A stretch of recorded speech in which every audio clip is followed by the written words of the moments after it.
You gotta love clips that make you think. It's the beauty of the internet, folks, the information age. You could be randomly perusing the internet on a Tuesday, not thinking anything, and have an Alex Jones clip pop up that changes your perspective forever. You could go from an unassuming normie who never questioned anything to a full-blown information addict in a matter of a couple minutes. It's a beautiful thing. You know, don't you love it when you're scrolling through social media and a video pops up that really makes you think? Well, right now, that's exactly what's happening on Twitter, as a clip featuring comedian Dave Smith is now going viral, discussing the roots or the origins of the culture wars as we know it. Well, he's got a theory, and it's what everyone's talking about on Twitter, so let's join the conversation. We got some stuff to get into, so let's roll the tape. All right, folks, so here's the clip that's going viral. Dave Smith on why the culture war was socially engineered. There are these nexus charts where you can map out words in major publications. I'm not talking about mom and pop news outlets. I'm talking about the New York Times, the Washington Post, like the big dogs. Go track how many times the word racism was mentioned. And around 2012, it shoots up. Yep. Social justice shoots up. Transgenderism shoots up. White privilege shoots up. This was forced on the American people. Why are we having these conversations now? No, the people did not wake up one day and decide, we want to have a national conversation about chicks with dicks. That didn't happen. This wasn't an organic movement. It was all of the most powerful people decided this is what we're going to talk about. And why was that? Because it's the perfect, look, when you're failing on policy, you pivot to a culture war. Yep. You pit people against each other, so they're fighting each other. Yep. We had in this country, we had an Occupy Wall Street movement where leftists were standing outside of big banks screaming, we are the 99%. Right-wingers had a populist movement called the Tea Party, where they were outraged about the bailouts of big banks, unsustainable debt, government spending. They don't like that. That's not what the powers that be like. You're getting too close. Look, they like you fighting about issues like abortion. Now, I'm not saying abortion isn't a very important issue. It's a very important issue. But us fighting about that issue doesn't scare anyone at the Federal Reserve. It doesn't scare anyone in the CIA. They don't care if you fight about that issue. They love you fighting over transgender bathrooms. Yep. They have no, and you can see this every day. They're stoking this culture war because they have to distract from the fact that they completely failed on everything else. Now, some people are very quick to dismiss this kind of theory, especially when it makes such a grand claim and even points at a specific date of 2012. But Dave Smith might actually be onto something here. And for me, it feels a little bit personal because 2012 is essentially right when I was entering my 20s. And so during some of my most important developmental stages, during that exact time period, I experienced it in real time. Pre-2012 and post-2012, I guess we could call it. Pre-Clown World and post-Clown World. I grew up in a very normal feeling time. And then literally the moment I was done school, or I guess the moment I dropped out of school and I was looking behind me, it's almost as if I was the Joker from that infamous scene with the exploding, burning hospital behind me. I'm not implying that I'm the one that left it in that state, but you know, it certainly seems as though something happened within the academic and entertainment world the moment I was done school, the moment it was time to become,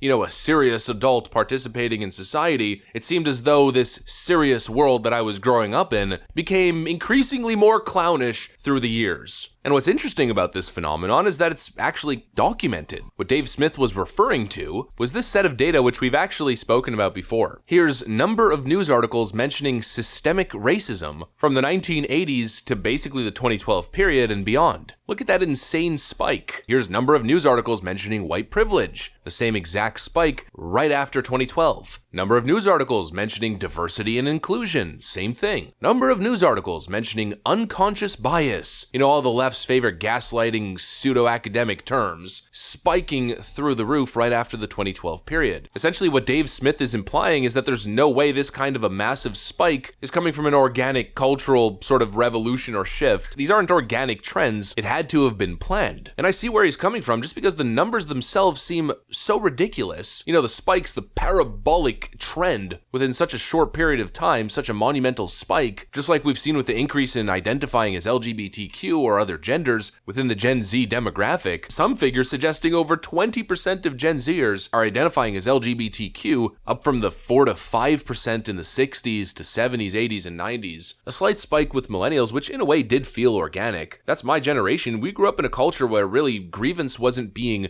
manipulated. It felt as though we were kind of past the times of discrimination and racism, moving towards a more tolerant and accepting society, and so for the most part, it just wasn't really a big deal, so you'd expect more people to identify as LGBTQ. But then fast forward the next generation, the spike just feels inorganic. It feels as though it has to be media-driven or social media-driven. Some people have theories suggesting that it's a Chinese psyop or a Russian cultural infiltration dating back to the Cold War, the whole Yuri Bezmenov demoralization theory. Ideological subversion is the slow process which we call either ideological subversion or active measures, активные мероприятия in the language of the KGB, or psychological warfare.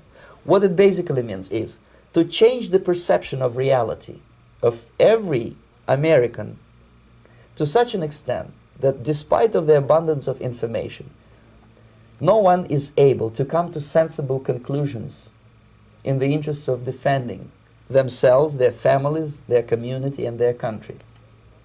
It's a great brainwashing process which goes very slow, and it's divided in 4 basic stages. The first one being demoralization. It takes from 15 to 20 years to demoralize a nation. Why that many years? Because this is the minimum number of years which requires to educate one generation of students in the country of your enemy, exposed to the ideology of the enemy. The next stage is destabilization. This time, subverter does not care about your ideas and the patterns of your consumption. Whether you eat junk food and get fat and flabby, it doesn't matter anymore. This time, and it takes only from 2 to 5 years to destabilize a nation, what matters is essentials: economy, foreign relations, defense systems.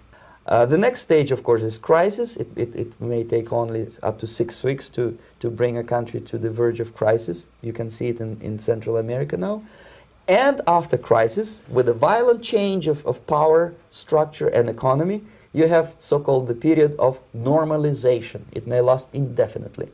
Normalization is a cynical expression borrowed from Soviet propaganda. When the Soviet tanks moved into Czechoslovakia in '68, Comrade Brezhnev said, "Now the situation in brotherly Czechoslovakia is normalized."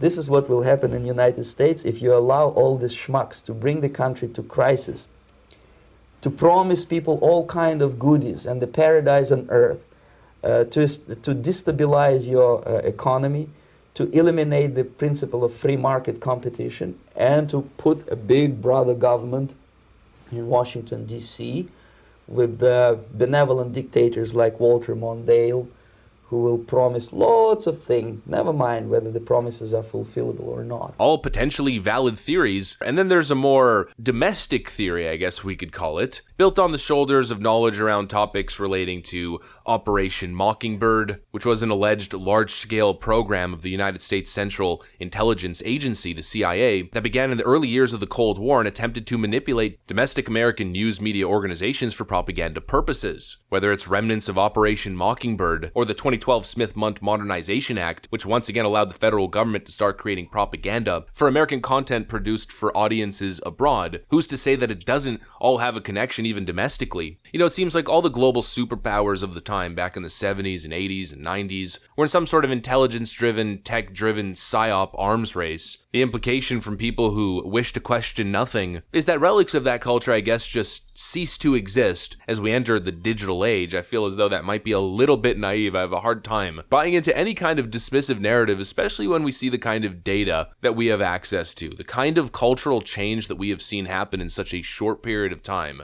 The political meddling and political influence schemes, the lies surrounding unfortunate police encounters between white police officers and black suspects like George Floyd and Jacob Blake, the whipping up the nation into a national frenzy, the constant never-ending power stacking that we see from the bureaucratic elite as the masses are distracted with the latest psyop. There's got to be something to it, because it all just doesn't sit right. That's the main issue. It doesn't feel organic. And generally, I feel like human beings have a pretty good knack, a pretty good skill at being able to feel when something feels unhuman. I can tell you for certain this cultural Marxist revolution is certainly unhuman. I can feel it in my gut, and that's about about all I need. A great moment from comedian Dave Smith on Patrick Bet-David's podcast, and a little bit from me, which hopefully you enjoyed. If you did, make sure to leave a like and possibly subscribe to the channel. Thanks for watching, friends, and I'll see you on the next one.